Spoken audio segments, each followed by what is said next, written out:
bénédiction. Dieu peut nous faire un clin d'œil. Et vous avez vu, Dieu a fait un clin d'œil à Abraham. À la fin, ils ont dit quoi? Au moment où on va repasser, au moment de la naissance, on va passer, ta femme Sarah aura un enfant. Sarah, est-ce qu'on a entendu la parole de Dieu pour connaître ça? Dans nos familles, ça existe. Avant, ça existe. Les gens se disaient, si on accueille bien, c'est une bénédiction.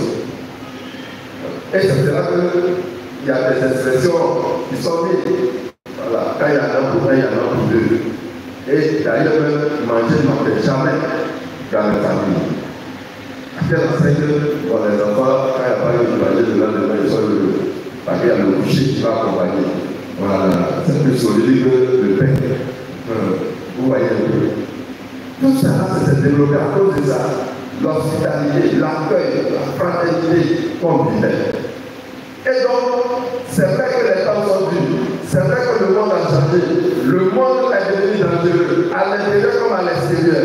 C'est vrai qu'il y a des arguments pour ne pas recevoir, mais nous sommes chrétiens. Bravo, nous sommes chrétiens. Et c'est ça qui fait que pour nous, là, c'est compliqué. Et c'est un il n'est pas quelqu'un qui veut. C'est une grâce, c'est une bénédiction, c'est un choix de Dieu. Donc si Dieu t'a choisi, malgré les difficultés, tu dois pouvoir entretenir tes valeurs. Bon, bien sûr, avec le bon sens, en faisant un peu attention. Pour ne pas que lui que tu accueilles, le matin, il te reste seulement ton petit ami qui a réussi pour tout est parti. Voilà. Un peu de discernement aussi, ça fait du bien. Voilà. Donc, on ne peut pas dire, comme les temps sont durs, moi c'est fini, j'accueille plus. Ma maison est fermée à quiconque. Et d'autres même, ils poussent le bouchon, ouais, ils ferment même dans leur famille. Il y a quelqu'un qui connaît. Ça aussi, c'est pas trop bon. Pour ne pas dire c'est pas bon du tout. Accueille, fais comme Abraham, on ne sait jamais. Dieu peut te faire un peu.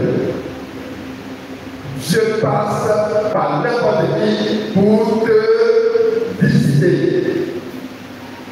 Maintenant, si c'est le moment, il a choisi un inconnu pour te visiter, et que toi tu as refusé,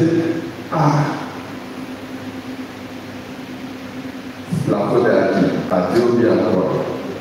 D'autres aujourd'hui, il n'a qu'à bien venir là, je sais que c'est lui. Non, Dieu lui fait jamais comme ça.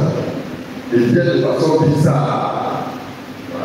Pour voir si toi-même tu as des bonnes dispositions encore.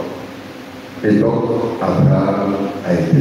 Donc, ce qui est important, c'est qu'à force de bien accueillir, Abraham a accueilli des envoyés de Dieu lui-même. On ne sait jamais.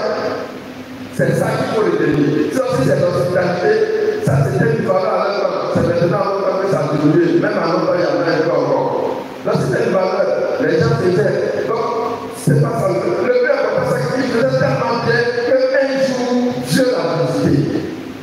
Et de là est partie la grande promesse qu'il avait faite à Abraham. Voilà. Et ça, quand tu vas dans le chapitre 12 de la Genèse, vous voyez que c'est là que Dieu parle à Abraham, lui fait des promesses. Abraham a commencé à bénir. Et lui-même, il pensait, il s'est dit, mais ça va même, c'est quand on va même d'avoir un enfant. Et puis Dieu vient de le citer aujourd'hui. Une réalité concrète. Dans peu de temps, quand je vais revenir, tu auras cet enfant que je t'avais promis il y a longtemps. Vous voyez les choses de Dieu, il promet. Quand tu oublies, tu es énervé, tu ne penses plus à ça. Et puis, bam, voilà. Merci, tu dis, tu fais comme les autres. Comme il m'a promis, ça ne fait pas, moi c'est fini. Moi-même, ça va, regarder chez ma maman, qui a perdu. Dieu, il est là dans ces choses, mais quand il fait totalement bien. C'est cette même hospitalité qui se dégage dans l'évangile que nous avons entendu tout à l'heure. C'est vrai, Jésus est ami à Lazare. C'est vrai, il est le grand frère de Marie et Marthe. Il a l'habitude de venir chez eux. Mais on remarque que ce n'est pas parce qu'il a l'habitude de venir chez eux que Marthe et Marie ne se mettent plus